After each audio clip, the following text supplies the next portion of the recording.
लिएर हिँड्छ।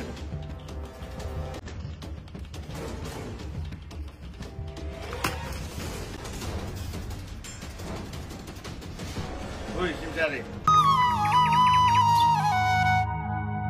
खर्च छ यो चाहिँ तराक यति चाहिँ म राख्छु।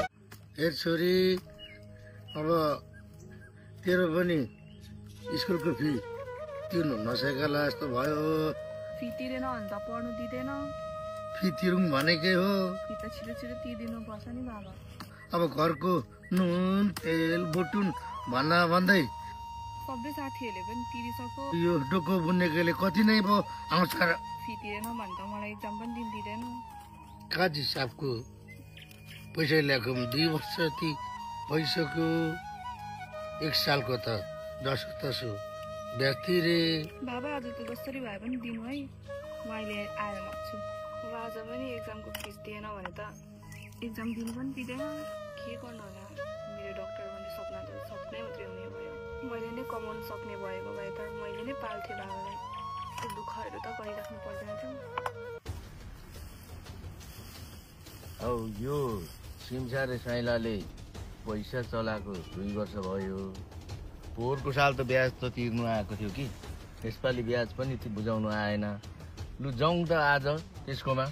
मालिक हुन्छ मालिक, लु जाउँ। तपाईँले जे भन्नुहुन्छ हामी त्यही मान्छौँ। तपाईँको लागि हामी छौँ। लु जाउँ।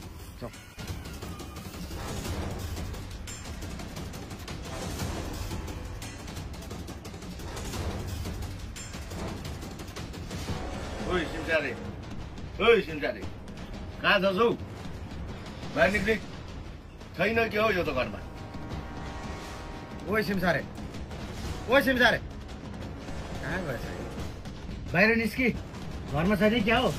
ए सिमसारे होइन को आयो बाहिर फेरि? सानोलाई मेरो यो बाछीलाई घाँस ल्याइदिएको एक मोटी। काजी साहबहरू पो आउनुभएछ। नमस्कार काजी साहब। मेरो नमस्ते समस्ते छोड कि सिमसारे। 1 वर्ष भयो, ब्याज बुझाउने कुरा त छँदै छैन। भेट्नु पनि आएको छैन, फोन गर्दा पनि उठाउँदैन। के हो तेरो पारा चाहिँ?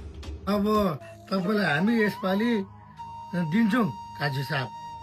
हेर केटा, तेरो दिनचुले मात्रै हुँदैन कि। के गर्नु हजुर, यसपालि खेतीपाती पनि बाढीले सबै बगाइहाल्यो। आज चाहिँ जसरी भए पनि तैँले ब्याज दिनुपर्छ। ब्याज चाहिँ लिएरै जाने कि कसो? मालिक अर्डर मात्रै दिनुहोस्, के गर्नुपर्ने हामी गर्छौँ। जहिले तैँले दिन्छु दिन्छु दिन्छु भनेर भएन। आज पनि दिइनस् भने तेरो के छ सबै उठाएर लान्छौँ हामी। हजुर लानु त भन्नुहुन्छ, मसित के नै छ र? के छ के छैन हामी केही बुझ्दैनौँ। अब जाजता पनि छैन। अब पनि भएन भने जे छ त्यही उठाउँछौँ हामी। कुरा बुझिसला नि केटा। यो लाठीहरूले के भन्दैछ? मैले अहिलेसम्म तँलाई बिचमा किन किचकिच गरिन भन्दा अब केही छैन, जुगाड गर्दै होला भनेर गरेको नि। फेरि कान्छी कुर्सी ले यहाँ काजी साहबहरू आउनु भएछ।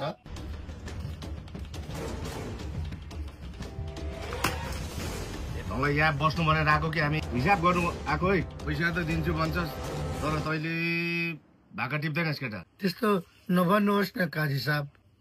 तँलाई लगेर काम छैन। हेर केटा, त्यसो नगरिदिनुहोस् काजी साहब। तेरो छोरी छ, जबसम्म तैँले पैसा तिर्दैनस् नि मेरोमा काम गर्नु जान्छ। कुरो बुझिस् नि? मेरो नानी त भर्खर पढ्दैछ। मलाई केही चाहिँदैन। कि हिसाब गर फट्टै कि छोरी?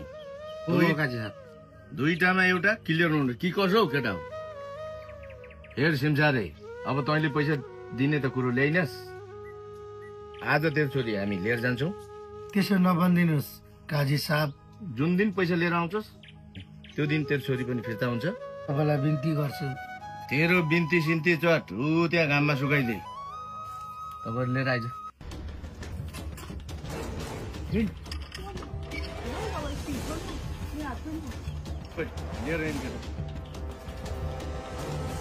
नानी हेर, तिमी टेन्सन नगर, घरको काम गर्ने, कलेज जाने।